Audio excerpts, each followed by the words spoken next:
ములుగు జిల్లా బంగారుపల్లిలో నిర్వహించిన ప్రజాపాలన కార్యక్రమానికి మంత్రి సీతక్క హాజరయ్యారు. ప్రజల నుంచి ప్రజాపాలన దరఖాస్తులను ఆమె స్వీకరించారు.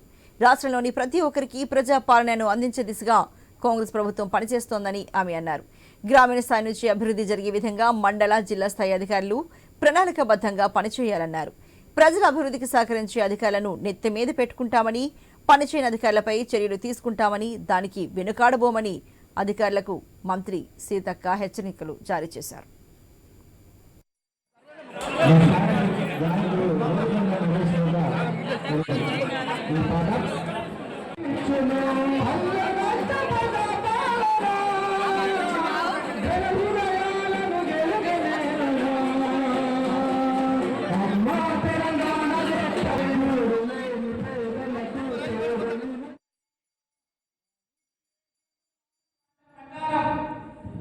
సీఎం రేవంత్ రెడ్డి గారి ఆధ్వర్యంలో ప్రజా ప్రభుత్వం ప్రజల కోసం ప్రజలకు ఇచ్చిన వాగ్దానానికి కట్టుబడి ఉంటుంది.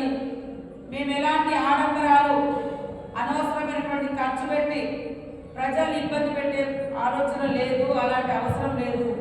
ప్రజలకు ఏదైతే అవసరం ఉందో అది ఖచ్చితంగా చేస్తాం. గతంలో మీరందరూ చూసి ధాన్యం కొనుగోలు చేయాలంటే నాకైతే రోడ్ల మీద కూడా అనేక సార్లు ధర్నాలు కూడా చేసి ఈసారి పైన తీసుకున్నటువంటి అనేక మార్పులు నిర్ణయాలతోటి చకాచక ధాన్యం కూడా పోయిందా లేదా, అప్పుడు పోతుందా, బట్లు తీసుకుపోతున్నారు కదా, అది కలరగానే వచ్చింది.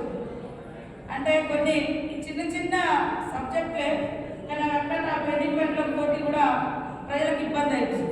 అందుకని నేను అధికారులకు అందరికీ ఒకటే చెప్తాను, ఏ పని అవుతుంది, ఏ పని కాకుంటే కాదు అమ్మ, ఇది నా పరిధిలో లేదు, ఇది ఈ పద్ధతిలో అయితే లేకపోతే 10 సార్లు తిప్పించుకోవద్దు. ఈ యొక్క ఇచ్చిన మాట ప్రకారం సీఎం రేవంత్ రెడ్డి గారి ఆధ్వర్యంలో ప్రజా ప్రభుత్వం ప్రజల కోసం ప్రజలకు ఇచ్చిన వాగ్దానానికి కట్టుబడి ఉంటుంది. మేము ఎలాంటి ఆడంబరాలు అనవసరమైనటువంటి ఖర్చు పెట్టి ప్రజల్ని ఇబ్బంది పెట్టే ఆలోచన లేదు, అలాంటి అవసరం లేదు. ప్రజలకు ఏదైతే అవసరం ఉందో అది ఖచ్చితంగా చేస్తాం.